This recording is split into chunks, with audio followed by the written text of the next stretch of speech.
Hello everyone and welcome back to Lucky Loaders 15, where I'll be giving you 3 tips for tomorrow's horse racing action, where I'll be focusing my attentions to Epsom. Now before we get into that, I quickly want to apologise for not doing a video on today's racing. Unfortunately I had family commitments last night, which meant I just didn't have the time to record. However, I did make it clear on my Twitter feed, so apologies for that. But yeah, going back to our last video on Tuesday, it wasn't a bad day as we had a nice winning nap with contingency fee.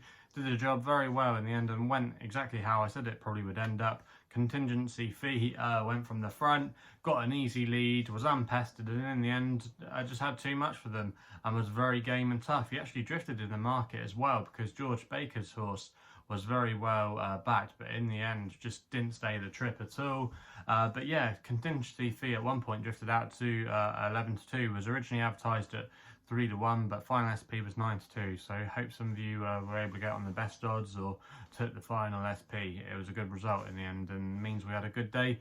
On Tuesday, the other selection did let us down, but that's the way it goes at Beverley with Thornton Care. Just never got into the race, but I think it's still one to keep an eye on for future races later on this season. So not quite given up on him, but yeah, he was a little bit frustrating. But yeah, let's get into it then. Well, I'll be giving you 3 tips for tomorrow's racing. Now, some of you might just think with the 3 tips I'm going to give you that I'm copying what I'm seeing on websites, but I recently started a new job in the last couple of weeks where I'm actually writing some race reports for those races, and I did all 6 races at Epsom last night, so if you've got anyone to blame, it'll be me. But yeah, I have had plenty of time to study the card at Epsom, and hopefully I can give you some winners. But yeah, we're going to be going with my next best to start with in the 720, and I'm going to take a chance here on Cemhaan, if that's how you pronounce it, for James Doyle and George Baker. Now, at the time recording, this horse was available at 11-2, and I'm going to recommend a 1-point win bet here.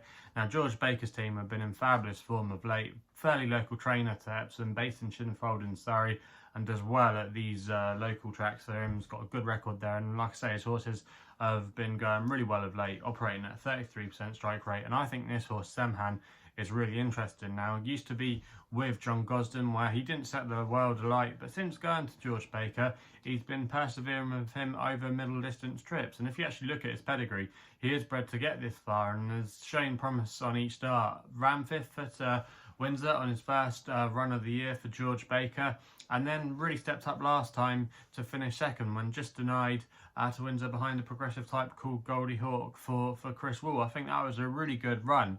And I think in this race tomorrow, it's got an excellent chance. Now, the current going description is good to soft at Epsom, but I think it'll be riding on the quick side by the time we get to racing tomorrow. It's been dry in the south of England today. It was dry yesterday. It's getting warm now, so that ground will be drying out, and I think it will be on the quick side.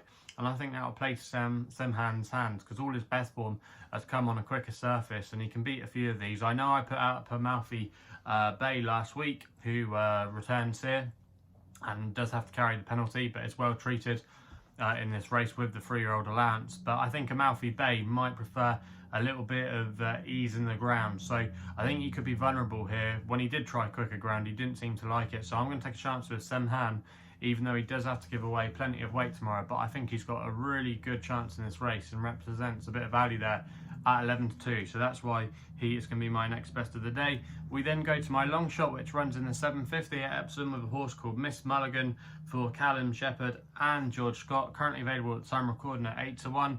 Going to recommend a 0.5 each way selection here for George Scott's representative.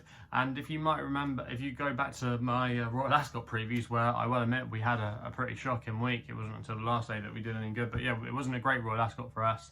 But I actually put up Miss Mulligan, who I actually think ran with credit. She finished in 9th that day, where she was a bit unlucky. She was a little bit short of room, and that really knocked her momentum and ended up stopping her from finishing in the places. However, that day she was running over a mile, and I probably got it wrong. I think she probably wants to go up in trip, going back up to a mile and 2, which she's doing tomorrow. And I think at this distance, she's still a relatively lightly raced filly that could have more to offer. She's been dropped a pound as well to a mark of 79, and this is arguably a weaker race. She's dropping down into class 4 company now.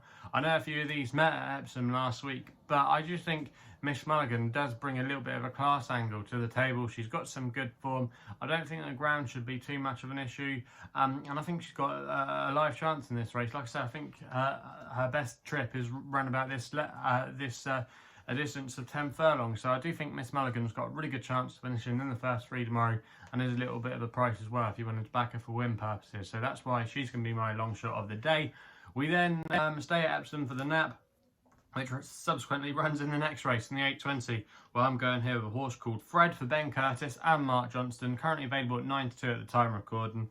Now, I thought this horse was really interesting now, stepping back to 7 furlongs after actually running better than the bare form last week at Carlisle, where I finished in 6th place behind a progressive type called Chichester. That was a good run, I thought, that day, despite being slowly out of the gate, and that was over a mile, and he just doesn't seem to get the mile as well.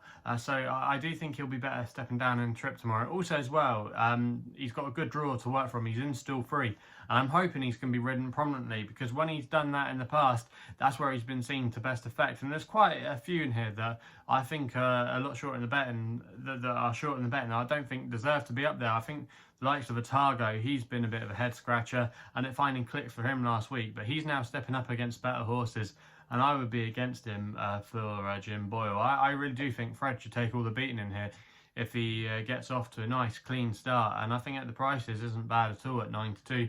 Drying out ground will suit Fred as well. I just think he's got a lot in his favour tomorrow, Fred, and I think he just might be able to bully this field and be hard to catch. So yeah, Fred at 9 to 2.